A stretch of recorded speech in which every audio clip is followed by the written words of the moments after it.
Are you feeling like you're stuck in a rut and not really getting anywhere in life? Well, in today's video, I'm going to share a process you can use to get yourself out of that rut in a better mental state and back on the way to becoming the person you want to be. Hey, I'm the Improvement Geek, and if you're new to the channel and you want to learn how to improve your life with the power of science, start now by subscribing to make sure you catch all of my new videos every Saturday morning. First, let's look at a 3-step process to start getting yourself out of that rut. Step 1 is do a self-assessment. As psychologist Nathaniel Branden said, the first step towards change is awareness. So grab a pen and paper, sit down somewhere quiet, and start thinking through why you feel the way you do. Write down absolutely everything that comes to mind. Not only will this help to start clear your mind, it'll also allow you to look at things in a more organized way and start building a process of how to deal with these things. If you don't know how to begin with a self-assessment, you can try starting with questions like these. Why do I feel this way? Is there something I want to have, do, or achieve that I don't? Is there something in my life I need to reduce or cut out entirely? Step 2, set goals. Now, take what you wrote down in your self-assessment and start organizing that information and set goals based on the things that you want to do or achieve. Some goals, like losing a certain amount of weight, are really easy to define, but others, like being a better friend, are a little bit more challenging. I made a video detailing my method of setting goals, and I'll put a link to that down in the description so you can check that out when you get to this step. So once you have your goals, start breaking them down into smaller sub-goals if possible. So for example, one of my goals right now is to lose 50 pounds in 6 months, and I broke that down into smaller sub-goals of losing 10 pounds per month.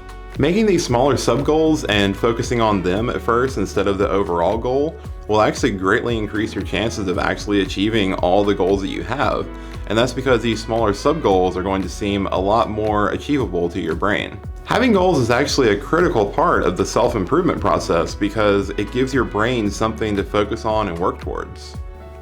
Step 3, make a plan. So now that you have some sub-goals written down, now pick a few of them and make a plan to start working towards them and achieving them. I explained this process in detail in the video I just mentioned, so again, once you get to this step, check out that video.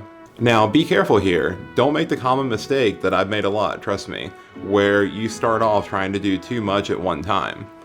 If you do that, what's going to happen is you're going to overload and overwhelm yourself, and you're not going to be able to do any of it.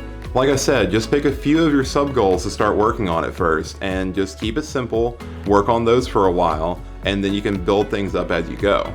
When you start, keep in mind that change and progress and self-improvement are often really uncomfortable. And that's because when we're working to improve ourselves, we're rewiring our brain and changing who we are. At first, your brain will resist those changes, but if you keep up the consistent effort and keep pushing through that discomfort, then eventually your comfort zone will adapt and you'll be in a much better place. Alright, so you started figuring out why you feel the way you do, you've set some goals, and you've started making plans to achieve some of those goals. Now what? Well, now's the time to take action and start following through with those plans. But the problem is that, like I just said, change should be uncomfortable, and you're gonna lose motivation along the way. It's just part of the process.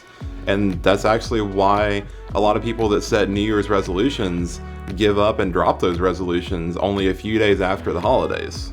So how do you prevent this from happening? How do you keep your motivation and your momentum up instead of sliding back down into your rut like a car trying to get out of a ditch? First, find happiness in your effort and your progress instead of finding unhappiness in your lack of results. Something I've always struggled with is not being happy with the progress and the results I've had so far because I was still unhappy about not having the final result I wanted. Thinking this way prevented me from doing some things like asking a girl out because I felt like I hadn't lost enough weight yet, or not giving a presentation because I didn't feel like I was a good enough speaker yet.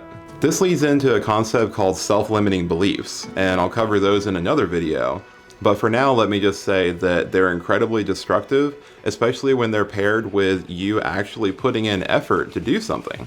This combination can actually kick off an absolutely crippling mental cycle that will eventually lead to you feeling like your effort's not worth the time anymore because you don't feel like you're going to achieve the things you want in the first place. That's the main reason why we lose motivation so quickly when we're working towards a goal or trying to do something else in life, And I've described that process in another video, so I'll put a link to that in the description as well. Second, try something new every now and then. If you feel like the song Every Day Is Exactly the Same by Nine Inch Nails perfectly summarizes your life, great song by the way, Trent Reznor from Nine Inch Nails is my absolute favorite musician, then you need to do something different occasionally and spice things up. If you have the means and the time, then taking a trip to a new city is a great option. But you don't have to do something that big. You can do something simpler like just going to a new coffee shop or a new restaurant in your own city. Now, doing something new on a spontaneous whim is great, and you definitely should do that.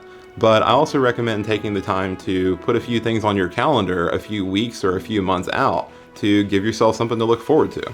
This is really powerful because if you don't have things to look forward to like that, then you're just going to feel like life is a cycle of the same things over and over, and you're not going to feel like you're getting anywhere.